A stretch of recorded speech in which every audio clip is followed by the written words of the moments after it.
Hi friends, welcome back to our channel. తండ్రి చనిపోయిన తర్వాత కన్న తల్లి భారం అని భావించిన ఒక కొడుకు తల్లిని వృద్ధాశ్రమంలో చేర్పించాడు. వచ్చే పెన్షన్ డబ్బులు వృద్ధాశ్రమానికి నెల నెలా కట్టేవాడు.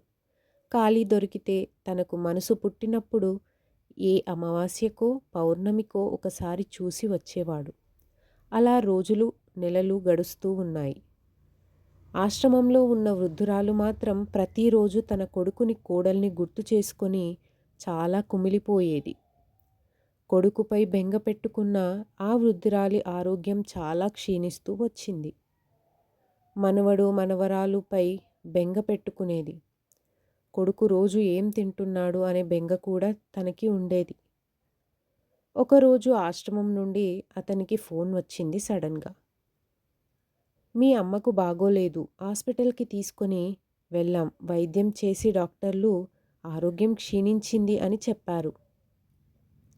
ఇప్పుడు మీ అమ్మగారు చివరి క్షణాలు లెక్క పెట్టుకుంటుంది. మీరు వెంటనే రండి అని చెప్పారు.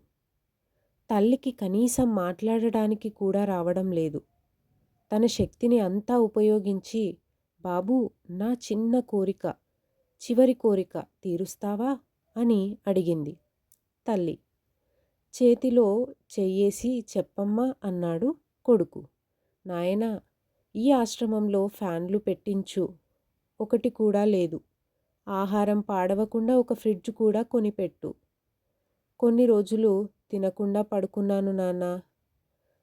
అది విన్న కొడుకు, అమ్మా, ఇన్ని రోజుల నుంచి ఇక్కడ ఉన్నావు కదా, నేను చాలాసార్లు నిన్ను చూడడానికి వచ్చాను, ఇప్పుడు ఎందుకు చెప్తున్నావు అని అడిగాడు కొడుకు.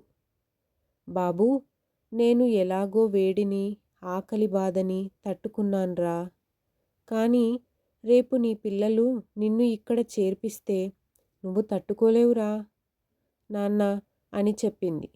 ఆ మాటలు వినగానే కొడుకు మనసు చలించిపోయింది.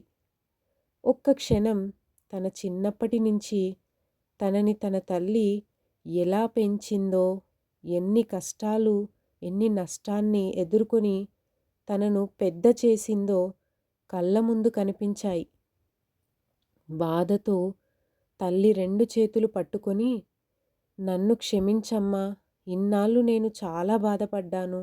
ఇక నుంచి నేను చాలా జాగ్రత్తగా చూసుకుంటాను.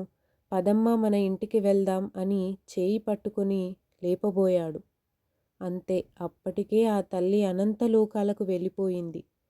కొడుకు ఇంటికి రమ్మని పిలిచేసరికి దేవుడు కూడా ఆ తల్లిని దేవుడి దగ్గరికి పిలిచినట్టున్నాడు. పాపం ఎన్నో రోజులుగా ఆవేదనకు గురి అయిన ఆ తల్లి ప్రాణం వేడిపోయింది.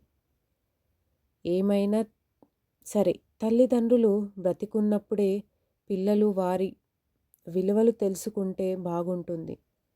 బ్రతికి ఉన్నప్పుడే వారిని మంచిగా చూసుకుంటే ఇంకా బాగుంటుంది. Thank you friends. మీకు కనుక ఈ వీడియో నచ్చితే తప్పకుండా సబ్స్క్రైబ్ చేసుకోండి. అలాగే కమెంట్ రూపంలో మీ యొక్క విలువైన భావనను నాకు తెలియచేయండి. Thank you for watching.